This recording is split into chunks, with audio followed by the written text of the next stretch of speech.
민수기 13장, 14장의 내용은 되게 유명한 장입니다. 이스라엘 백성이 광야에서 하나님의 명령을 받고 정탐꾼을 가나안 땅으로 보냅니다. 그리고 정탐꾼이 가나안 땅에 갔는데 한 40일 동안 가나안 땅을 둘러본 것 같죠. 그리고 돌아오게 됩니다. 그리고 돌아와서는 정탐꾼 중 10명은 부정적인 평가를 합니다. 그리고 단 2명 여호수아와 갈렙만이 긍정적인 평가를 하죠. 그리고 이 부정적인 평가를 들었던 이스라엘 백성이 분노하게 됩니다. 우리를 이런 땅으로 보낸다고? 사람이 이미 살고 있는 땅으로? 그러면서 다시 이집트로 돌아가자 뭐 이런 얘기를 하게 되죠. 그런 얘기를 하게 되면서 그 얘기를 들었던 하나님이 다시 분노하게 되고 하나님이 이렇게 얘기하죠. 다 죽여버리겠다. 모세 너만 빼고 너로부터 다시 한 민족을 만들겠다. 모세가 그러니까 하나님 그러지 마십시오. 하나님 그러면 우리가 창피하게 됩니다. 하나님의 이름이 먹칠하게 됩니다. 이렇게 말하면서 이제 하나님께서 다른 벌을 내리죠. 우리가 잘 아는 대로 40일을 하루를 1년으로 쳐서 광야를 40년 동안 헤매는 일이 발생한 사건. 이 사건이 바로 민수기 13장부터 14장까지 내용의 간단한 내용입니다. 이때 또 놀라운 일도 일어나죠. 이 사람들이 가나안 땅에 정탐을 갔다가 포도를 가져와요. 근데 포도를 막대에 껴갖고 2 사람이 메고 왔다고 되어 있어요. 포도가 얼마나 컸으면 이렇게 메고 왔을까요? 아마 포도 넝쿨이었을 것 같아요. 엄청난 포도 넝쿨을 이렇게 40일 돌아다니다가 어디서 가져올 한참 걸리잖아요. 그러니까 뭐 포도 넝쿨 큰 거 하나 이렇게 매갖고 둘이서 왔겠죠. 근데 그게 너무 탐스러워 보인 거죠. 모세가 가기 전에 부탁했거든요. 과일을 가져오라고. 그 말은 얼마나 이 땅이 풍요로운 땅인지 보여주고 싶었던 거예요. 그러니까 그 풍요로운 것을 보여주기 위해서 잘 보여주는 게 포도였으니까 포도를 가지고 와서 봤음에도 불구하고 백성들은 난리가 납니다. 근데 이 난리가 나는 부정적인 보고를 우리가 좀 잘 볼 필요가 있어요. 오늘 읽었던 본문 중에 끝부분에 이 사람들의 결정적인 얘기가 나옵니다. 뭐라고 나오냐면 32절과 33절을 보면 우리가 탐제라고 두루 다녀본 그 땅은 그곳에 사는 사람들을 삼키는 땅이다. 또한 우리가 그 땅에서 본 백성은 키가 장대 같은 사람들이다. 거기에서 우리는 또 네피림의 자손을 보았다. 아낙 자손은 네피림의 한 분파다. 우리 스스로가 보기에도 메뚜기 같았지만 그들의 눈에도 그렇게 보였을 것이다. 이렇게 마지막 보고를 이렇게 정리한 거죠. 우선은 하나 볼 필요가 있어요. 이 사람들이 첫 번째 보고한 이행이 뭐냐면 이 32절에서 가나안 땅이 삼키는 땅이라는 거예요. 누구를? 그곳에 사는 사람을 삼키는 땅이라는 거예요. 삼키는 땅이라는 표현은 보통은 성경에서 이런 땅이에요. 황무지다. 근데 좀 황무지로 보면 문맥이 맞지 않잖아요. 그 땅은 황무지다. 그러면 황무지에서 포도 넝쿨 엄청난 송이를 가져올 수는 없잖아요. 그러니까 약간 이게 안 맞다고 생각된 거죠. 성경을 열심히 연구한 학자들이 이제 열심히 연구해 본 거예요. 용례가 뭐가 있을까? 그러다가 크게는 2가지 용례가 따로 있습니다. 첫 번째는 삼키는 땅이라고 말하는 것은 좋은 땅이지만 우리에게는 들어갈 수 없는 땅이다. 그 땅에 이미 누군가 살고 있어서 우리 땅이 아닌 거예요. 우리가 보통 좋아 보이는데 남의 것을 그림의 떡이라고 얘기하잖아요. 그림의 떡인 땅이라는 거예요. 우리한테는 남한테는 너무 좋지만 우리한테는 별로 쓸모없는 땅이야. 왜? 우리가 소유할 수 없으니까. 이런 의미로 해석될 수 있다고 보여지고 있어요. 그림의 떡인 땅이라고 얘기하는 거예요. 거기 근데 이걸 좀 잘 알 수 있는 이유가 뭡니까? 뒤에 나오는 내용들입니다. 그곳에 사는 사람들은 키가 크고 심지어 그들에 대해서 뭐라고 얘기하냐? 네피림의 자손이라고 얘기해요. 네피림이라는 말은 무슨 뜻이냐면 성경의 창세기 6장에 나오거든요. 어떤 사람들? 천사와 인간이 결혼해서 낳은 사람들. 반신 반인 뭐 이런 사람들을 얘기했던 은유적인 표현이에요. 정말 이 사람들은 반신반인 같다. 엄청난 능력을 가진 사람들이다. 지금으로 보면 슈퍼히어로 같은 사람이다. 이렇게 얘기한 거예요.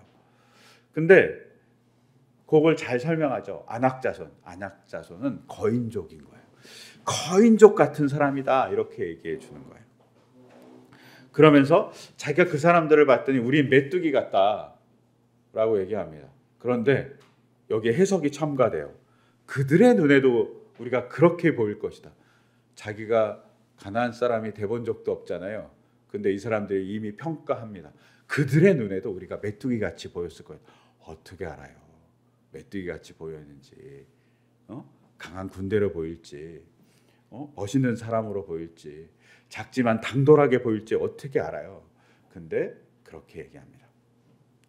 자기를 막 깎아내리는 거죠. 그 다음에 두 번째로 보는 건 문맥적으로 볼 때 좀 전에 얘기한 대로 삼키는 땅은 원래 누군가 거주하고 있는 땅입니다. 근데 원래 거주하고 있는 사람들이 엄청난 장수고 용사인 거죠. 그러면 장수고 용사인 사람들이 어떻게 할까요? 그 땅에 우리가 들어가면 우리는 무조건 그들과 싸우면 100% 질 겁니다라는 뜻입니다. 그림의 떡이란 말보다 더 이제 아픈 말이겠죠. 우리는 들어갈 수 없어요. 싸워봤자 100점 100패예요. 라고 얘기하는 겁니다.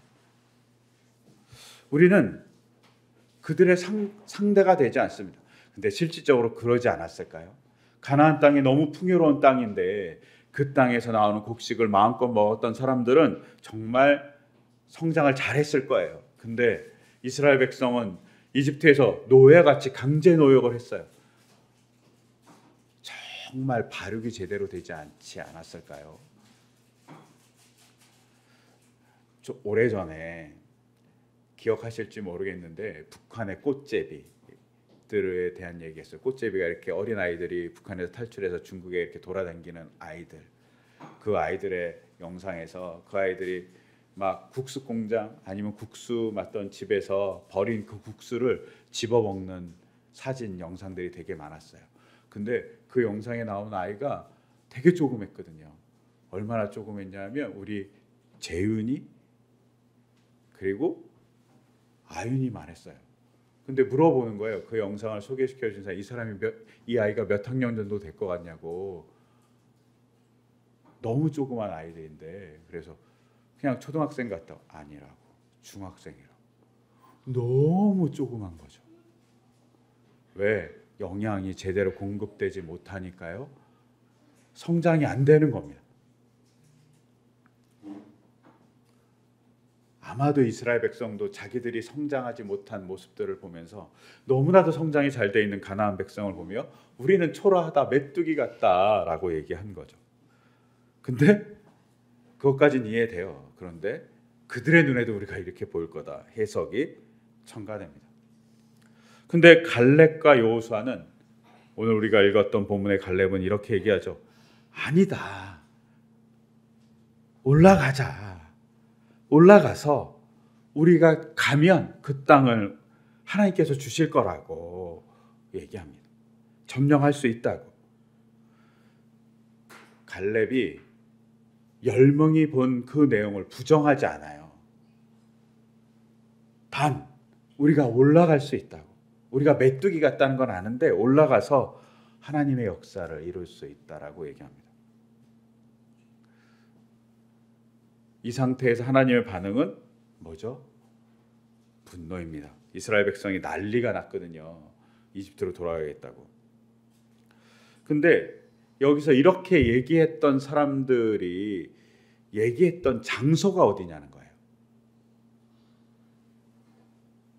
이 사람들이 얘기했던 이 장소는 오늘 민수기 13장에 의하면 가데스라는 곳이에요. 그냥 가데스 그러면 그런가 보다 하는데 정말 안타까운 건 히브리어로 보면 이 문자가 깜짝 놀라게 다가와요. 왜냐? 가데스는 어떤 단어랑 똑같이 생겼어요. 아니, 히브리어는 성경을 쓸 때 모음을 빼고 쓰거든요. 모음을 빼고 쓰잖아요. 그러면 그 단어하고 똑같이 생겼어요. 우리가 거룩하다는 말을 꼬데시라고 해요. 코데시. 원래는 가데스가 카데스거든요. 키역이거든요. 똑같이 거룩하다는 말하고 가데스라는 지명하고 똑같이 생겼어요. 그리고 똑같은 단어예요. 그리고 가데스라는 뜻은 거룩한 땅이라는 뜻이에요. 아니면 거룩한 지역, 성소라는 뜻이에요. 이것이 언제부터 이렇게 불렸는지는 알 수 없어요. 아브라함 시대도 가데스가 불렸기 때문이에요. 즉, 이 가데스라는 지명은 거룩한 공간인 거예요. 거룩한 사건을 기억했던 공간이에요. 어쩌면 하나님께서 이 거룩한 공간이라는 것을 기억하는 이 공간에서 이스라엘 사람들을 가나안 땅에 보내면서 이 땅은 거룩한 땅이야. 나에 대한 기억이 있는 땅이야. 나에 대해서 기억하면서 너희가 정탐을 갔으면 좋겠어라고 얘기했을 수도 있습니다. 그런데 이스라엘 사람들은 어떻게 합니까? 하나님에 대한 기억을 하지 않아요. 그리고 자기의 판단으로, 자기의 기준으로 마음대로 해석하는 거죠. 이 해석으로 인해서 1년이면 끝날 광야 생활을 40년이나 하게 됩니다. 유명한 예화 중에 이런 게 있잖아요. 어느 신발 회사가 사원을 어디로 파송하냐면 아프리카로 보낸 겁니다. 잘 아시잖아요.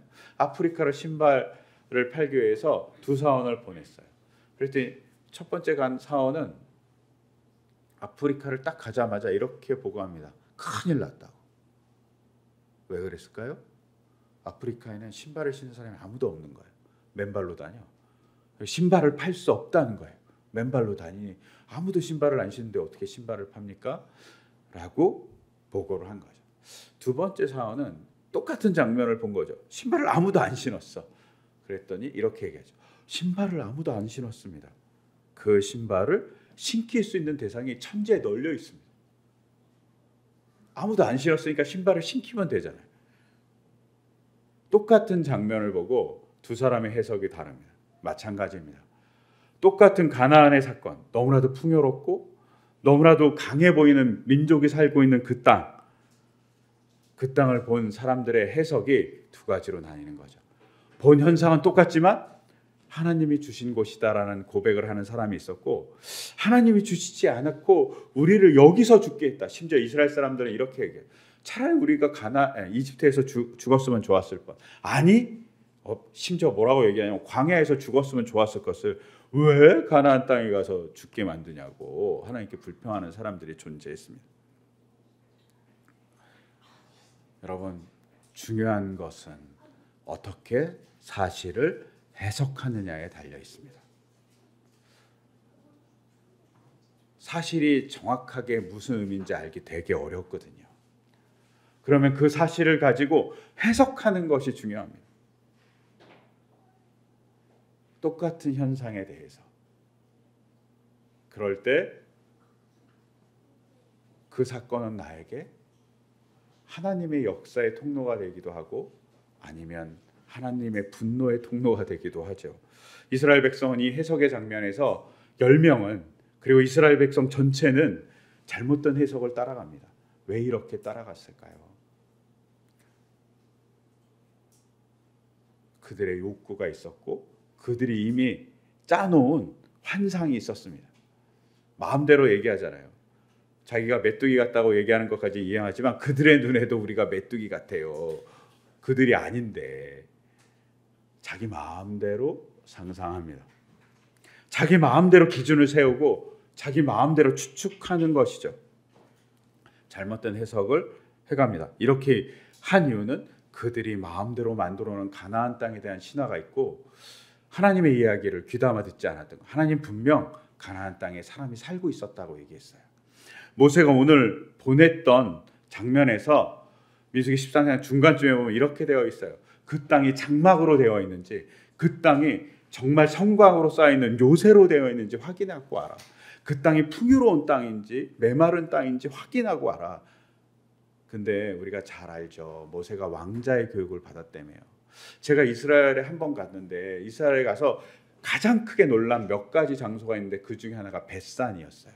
벳산이 어디냐면 갈릴리 호수 밑에 있어요. 갈릴리 호수 밑에 있는데 거기에 가면 뭐라고 기록되어 있냐면 1500년 전쯤에 혹은 1600년 전, 그러니까 기원전 1500년, 1600년 전쯤에 누가 점령하고 있었다? 이집트가 점령하고 있었다. 이렇게 써 있어요. 해안만 점령한 게 아니라 갈릴리 호수 바로 밑에 있는 벳산이라는 지역을 이집트가 점령하고 있었다니까요. 그 바로 밑으로 이스라엘 사람들이 요단강을 건너서 이스라엘 땅에 들어갔어요. 그것을 알고 있었을지 모르죠. 왕자의 교육을 받았다며요. 왕의 교육을 받았다면 자기들의 군사들이 어디 있는지 알았을 겁니다. 벳산에도 있었던 거. 요새가 된 사실을 알고 있는 모세가 가서 보고 와라 라고 얘기한 부분이 존재합니다. 그런데 거기서 이스라엘 백성이 해야 된 건 희망을 봤어야 되는 거죠. 하나님의 일하심을 봤다. 성경에는 이스라엘 백성이 가나안 땅에 들어가기 전에 백성들이 있었던 이유는 그 땅을 잘 돌보기 위해서라고 했습니다. 집도 사람이 거주하지 않으면 흉가가 된다고 그러잖아요. 땅도 마찬가지잖아요. 하나님이 사람이 살 수 있는 땅으로 만들어주기 위해서 사람이 살고 있었던 거죠. 근데 그 땅에 들어갔을 때 같이 더불어 살 수 있는데 또 점령해야 된다고 생각하는 사람들도 있었던 거죠. 즉 이들은 이들 마음대로 생각하고 이들 마음대로 해석합니다. 근데 이것을 해석을 잘하기 위해서 우리에게 필요한 게 뭐냐? 가치관에서 중요한 거, 기독교에서 해석을 하기 위해서 중요한 게 뭘까요? 과거를 바라볼 때는 두 가지입니다. 하나는 회개와 하나는 감사입니다. 여러분, 과거를 해석하는 게 뭡니까? 내가 잘못한 게 있지, 잘한 게 있지 이렇게 회고하는 겁니다. 근데 그 속에서 기독교는 그것만 하는 게 아니라 그거의 짝으로 감사를 옆에 두었습니다. 과거를 해석하는 겁니다. 하나님의 일하심을 바라보라는 거죠. 그리고 그 하나님을 바라보면서 미래를 해석합니다. 미래는 뭐죠? 하나님의 말씀을 지키면 하나님의 나라가 임하고 하나님의 뜻이 실현되고 하나님의 일하심이 있다라는 그 믿음을 갖고 미래를 보라는 거죠. 즉 미래는 희망을 가지고 봐야 되는 거라고 얘기합니다. 우리가 종말을 얘기해요. 종말은 무슨 뜻입니까? 하나님의 궁극적 다스림에 대한 이야기입니다. 세상이 끝나는 것에 대한 이야기보단 하나님이 궁극적으로 인간을 다스리고 있다. 그러니까 그 다스림에 의존해서 살아라 이렇게 얘기하는 것이 바로 종말에 대한 이야기입니다. 하나님의 다스림을 믿고 살아라는 거죠. 이 두 가지, 과거는 회개와 감사로, 미래는 하나님의 다스림과 그 희망으로 바라보는 것이 기독교인의 가치관입니다. 근데 그 가치관을 가지고 만약에 가나안 땅에 들어갔으면 이스라엘 사람들은 지금까지 지켜주신 하나님에 대한 감사로 홍해를 건넜던 것 같이 혹은 아말렉과 싸워서 이겼던 것 같이 이 땅에서도 전쟁이 있을 때 이기게 해주신 하나님이 계실 것에 대한 믿음이 있었을 겁니다. 그리고 하나님이 이 땅을 주시겠다는 약속이 있었으니 그 약속을 믿고 살았을 겁니다. 그리고 그것을 희망으로 한 발짝 한 발짝 나갈 수 있었겠죠. 그런데 그러지 않았다는 거죠.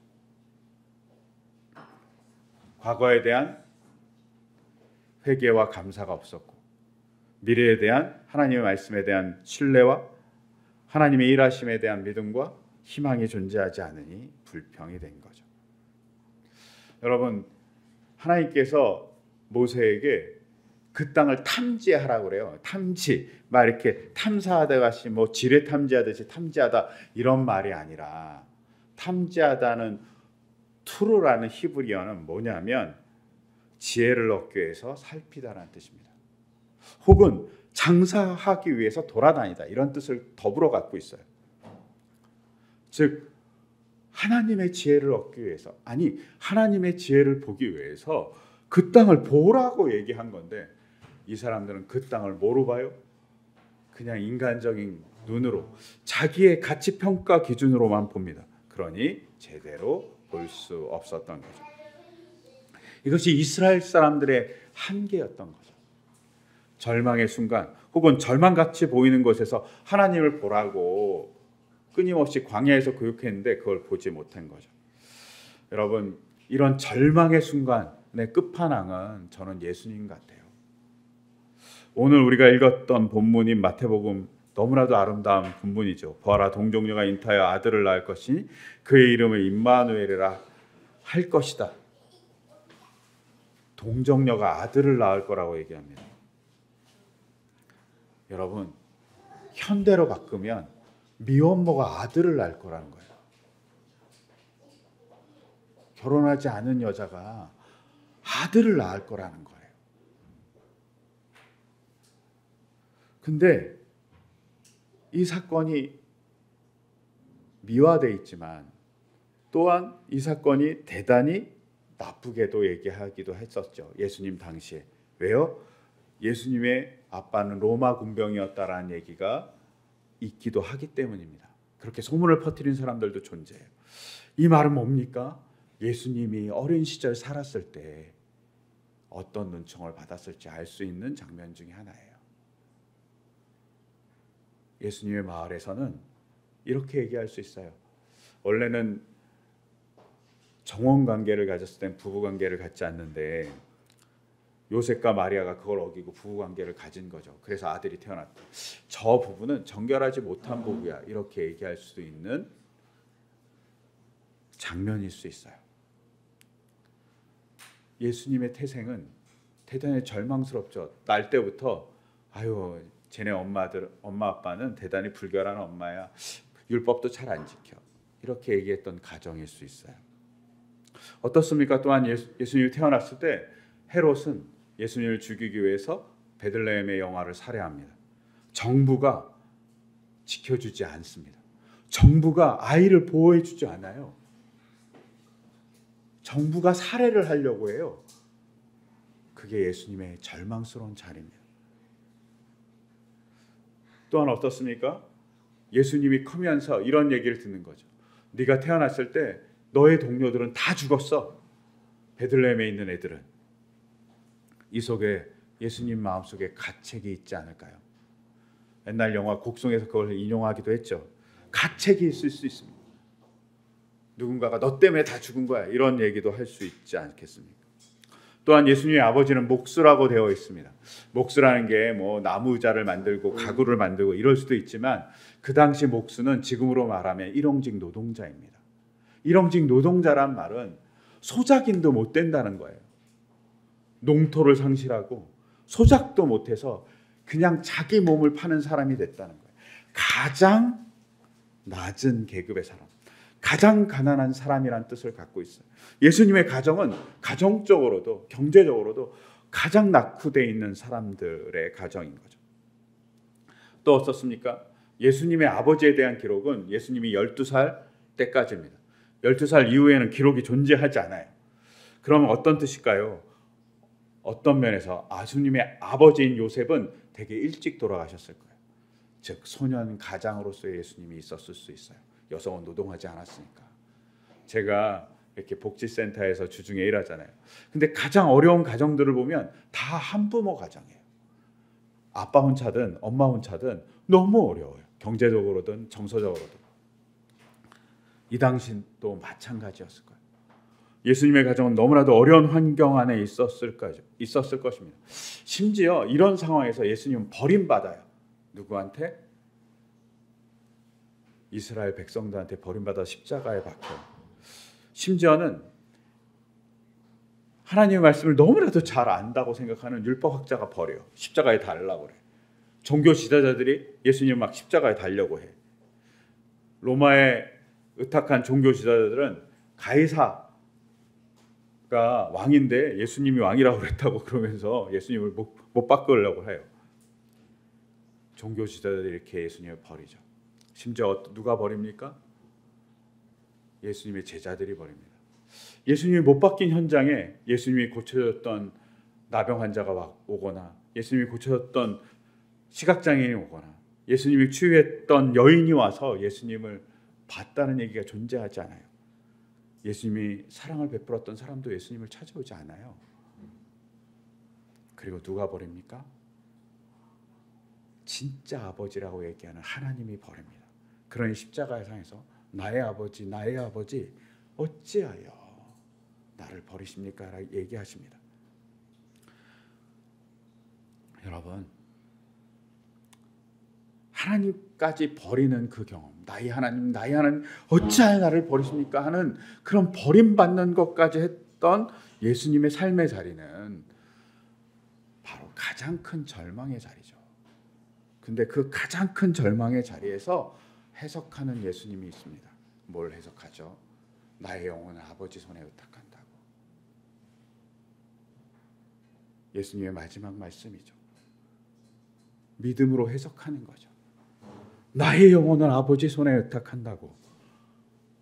내가 부활을 믿고 부활의 눈으로 해석한다고 얘기하는 겁니다. 절망의 끝을 보여주시는 분이 예수님인데, 그 삶이, 근데 그 절망에서 어떻게 해석해야 되는지 보여주는 희망의 끝을 보여주시는 분도 예수님입니다. 여러분, 우리의 삶도 마찬가지예요. 예수님같이 절망의 순간이 있을 수 있어요. 그때 우리가 해야 될 것, 하나님을 붙드는 거죠. 하나님이 일하시고 있다는 사실을 믿고 살아가는 거죠. 하나님이 우리를 행복하게 만들기 위해서 일하고, 그러기 위해서 말씀을 주시고, 그러기 위해서 우리에게 살펴주신 많은 사건들이 있다는 것을 보라고 하는 거죠. 그래서 교회 공동체가 있습니다. 그래서 성경이 있는 거예요. 우리가 희망해야 합니다. 우리를 위해서 일하시는 하나님이 있다는 사실을 말입니다. 저는 가끔 한국 교회를 보고 한국 사회를 보면서 좌절할 때가 있어요. 뭘 할 수 있지? 그런데 우리가 또박또박 하나님 말씀을 믿고 작게 나가면 엄청난 변화가 일어나지 않아도 언젠간 변화된 사건들을 보게 되더라고요. 엄청난 변화가 일어날 때도 있고요. 하나님이 밀물이 들어오듯이 조금씩 변화시키는 놀라운 역사로 우리에게 들어오시는 것을 우리가 경험할 수 있습니다. 여러분, 예수님의 자리는 절망의 끝이었어요. 그런데 거기서 예수님은 그 절망을 절망으로 해석하지 않고 부활로 해석합니다. 우리에게도 그것을 보여주고 싶고 너희도 그러라고 얘기하는 겁니다. 이스라엘 백성이 가데스, 거룩한 장소에서 출발하면서 하나님의 눈으로 가나안 땅을 봐야 됐지만 하나님의 일하심으로 보지 않고 자기 마음대로 본 거예요. 그러니까 절망의 늪에 빠진 겁니다. 그렇기 때문에 이스라엘 백성들의 공동체가 죽음과 같은 광야 40년을 보낸 거죠. 우리가 해야 될 일, 주님의 눈으로 절망의 사건을 바라보는 겁니다. 가끔 인생의 절망의 순간이 오니까요. 그때 하나님의 일하심을 우리가 만날 수 있습니다. 그리고 부활의 하나님을 만날 때 우리가 서로 신앙 고백으로 하나님을 만났다고 고백할 수 있습니다. 그런 공동체, 그런 일하심에 대한 기쁨을 나누는 우리 삶이 되기를 소망합니다. 그리고 그런 성탄절을 맞이하는 우리가 되기를 소망합니다. 그것을 위해서 이 시간 우리 같이 기도하겠습니다. 제가 기도하겠습니다. 주님, 주님의 삶을 보면 가장 절망적인 삶이었습니다. 그런데 주님은 그 속에서 하나님의 말씀을 전하는 복음의 통로가 되셨습니다. 그 상황에서 누군가의 병을 고쳐주는 사랑의 따뜻한 손이 되었습니다. 그리고 죽음이 찾아오는 절망에서도 주님은 부활의 희망으로 하나님께 자신의 영혼을 의탁했습니다. 주님, 우리가 절망의 순간, 절망의 늪에 빠지지 않고 부활의 하나님을 바라보기를 소망합니다. 예수님과 같이. 그를 통해 주님의 역사를 경험하는 우리의 삶, 우리의 간증이기를 간절히 소망합니다. 그럼 우리의 삶이 될 수 있도록 인도하여 주시옵소서. 이 모든 것 주 예수 그리스도의 이름으로 기도드립니다. 아멘.